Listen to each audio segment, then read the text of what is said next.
Good morning and welcome back to Cure for the Common Game. Today's deck, we are going to talk about the Gitrog monster. Now, this guy came out Shadows of Innistrad, and I was super excited the moment he got spoiled. He's got just so many abilities here. Well, first off, he's a 6/6 Death Touch, which is nothing to sneeze at. He can get in for some general damage, but his three other lines are just outstanding. At the beginning of your upkeep, you got to sack a land. But you get to play two lands, and whenever a land goes to the yard from anywhere, that's the key word there, it goes from anywhere, you get to draw a card. So basically, what I have done here is just pile up the synergistic cards to go with him. Started looking through the stuff and found anything that, of course, lets you play multiple lands. We'll go through the creatures first. Azusa, she does all kinds of work by herself. I've got an amazing Azusa deck, but she is great. The ability to put two more lands in play goes wonderful. Of course, you got to have your Eternal Witness, just about all green decks do. Obnixilis, that's a pretty decent landfall ability in a deck that you're going to have just an amazing amount of landfall anyway. So he's really good.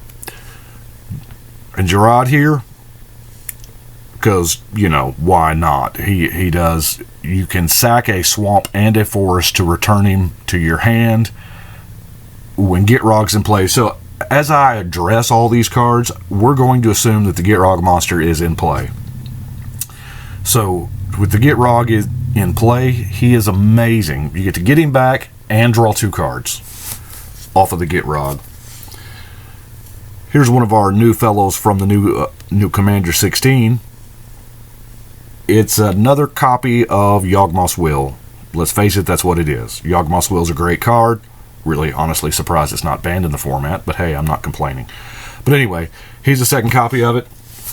Of course, we are playing green, so the Seedborn Muse is kind of a must-have.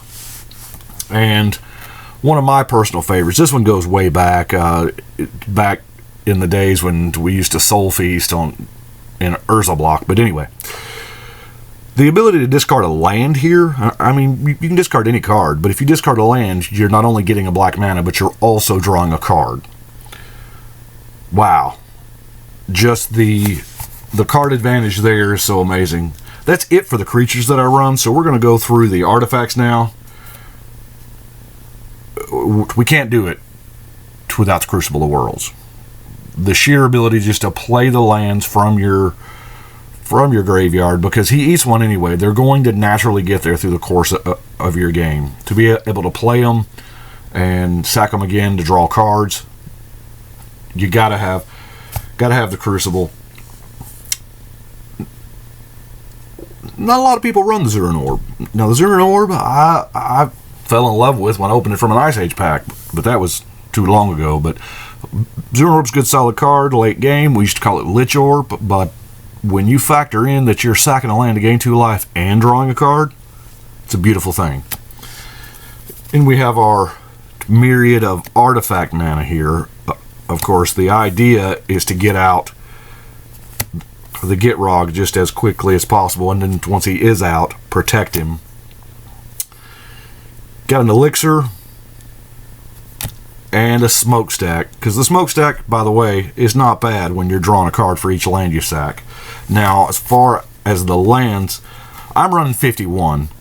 That may be too much, it may be not enough, but I like it. It tends to work, because you're not playing them so much as you are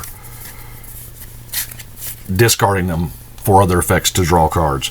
To keep going with the fast mana, of course, the Rain of Filth, the ability to sack and get a black mana can speed you up on that one turn. And when I say that one turn, you're going to build up for 3 or 4 or 5 turns, and then you're going to go explosive on one turn. Of course, the Dark Ritual and the Cabal Ritual helps play the Gitrog faster, and it helps your storm count. It helps everything. Constant Mist is a fog effect, because as you saw, we did not run a whole lot of creatures, and there's not a lot of room in the deck for board wipes and things like that. So Constant Miss is a beautiful, beautiful fog variant. The buyback sack of land, keep in mind, you're preventing all combat damage, and now you're drawing a card with Gitrog. Beautiful. Uncharted Realms. This is just win-win. So they make the choice, and you get 2 lands to your hand, and then you get to draw 2 cards? Because 2 lands went to your graveyard? Wow, that you can play again with your Crucible of Worlds? Win-win. Of course, crop rotation for that occurrence where there's that 1 land you got to have, or 1 card you got to draw. Court of Calling, here again, to go get whatever that absolute creature you must have. Now we're going to go through the enchantments. We'll start with the Squandered Resources. Everybody remember this from Frostbloom years ago? Yeah, do we remember it? Michael Long made it famous. The cohort to the deck. Now this is amazing as well. The ability, now you're exiling here, so you don't get to draw the card, but in a pinch, exile a card for 2 green or 2 black mana. That's not bad. Of course, we have our double meat, double cheese. Everybody loves a Rite of Flourishing. Zendikar Resurgent, because double mana, you know, we all love it. And Zombie Infestation. Here's a card that can generate some serious presence on the board. You're discarding, you've probably got a handful of lands, you're discarding them to make zombies and draw cards, which you're then in going to turn discard them to make more zombies. It's a monster. Null Profusion. I'm running Null Profusion instead of Recycle, even though it's the same card, it's just color shifted. Because Null Profusion is easier to get out with all the Dark Ritual variants that we have. Now we're going to get into the meat of it, the sorceries. Eventide brought us an ability called Retrace. Now Retrace, it was only in that one set, so for those that aren't familiar, Retrace is you may play this card from your graveyard by discarding a land in addition to paying its other cost. So your Retrace cards, I think they were all in green and black, as amazing as that is for this deck. It gives you a repeatable effect, which pretty much the kicker of drawing a card. So you've got Savage Conception that gets you a 3/3 beast. You've got a Worm Harvest, which gets you a 1/1 word for each land card in your graveyard. Oh my gosh, this is the real deal. I have won more games with little worms than I care to admit.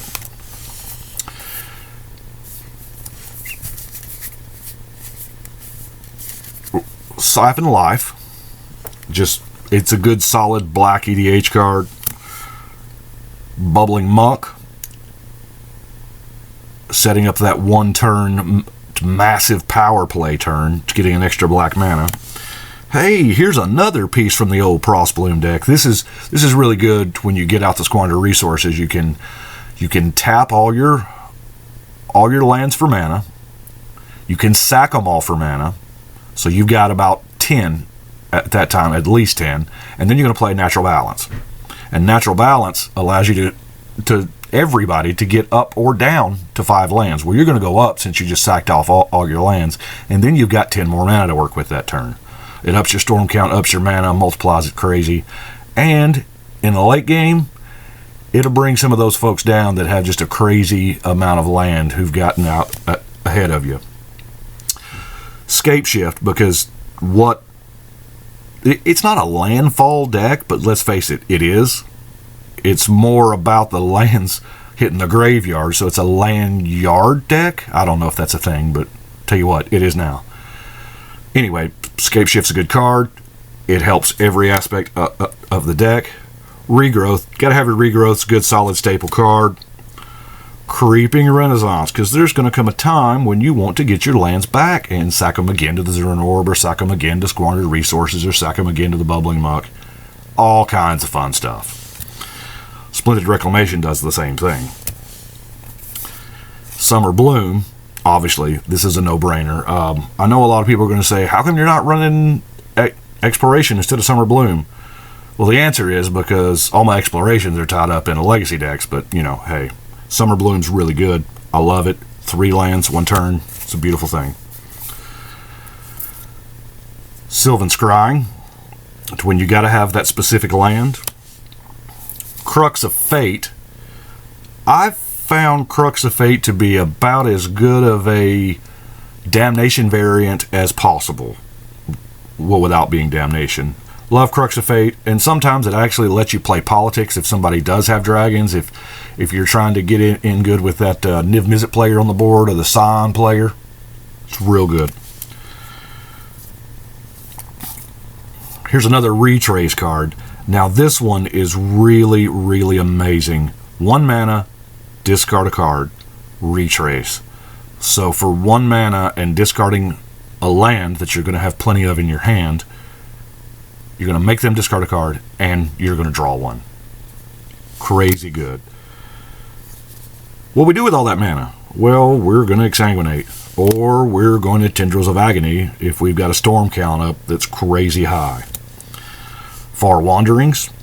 Far Wanderings gets us, most of the time, it gets us 3 lands in this deck. Gaea's Blessing. Shuffle in those parts that you want back. And if you just gotta win by general damage, here's your Retrace card. A Giant Growth Retrace. This is beautiful. And of course we have our Diabolic Tutor and our Yawgmoth's Will to do all that crazy stuff again. Now we're going to get into the lands. Now, I won't get into the actual core mana base here with just the different colors and the basics. I want to go over the lands that matter. So, Jund Panorama, obviously because it fetches and it sacks. Dagmar Salvage.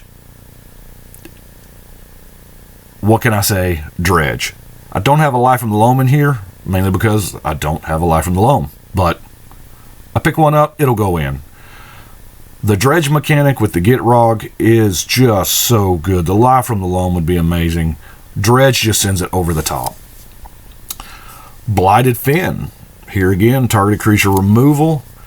Blighted Woodland to go fetch a land. Then we got serious lands here that draw us serious cards.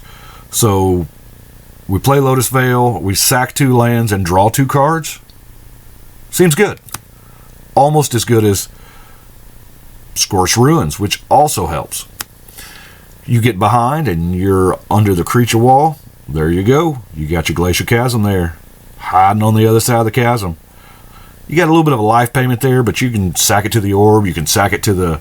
You've got an Urborg out, so you can sack it to just about anything. Or hey, if you've got your Urborg out, you can sack it to your Lake of the Dead. The Lake of the Dead's an amazing card. It's like the Dark Ritual Land. That's what we called it in Ice Age when it came out. The Dark Ritual Land. I mean, you're getting 5 mana out of each land, and that's provided that you don't have any other kind of crazy bubbling muck things going on. Drownyard Temple. If you got to discard a land, hey, seems like the one to discard because you can get it back, baby. Evolving Wilds.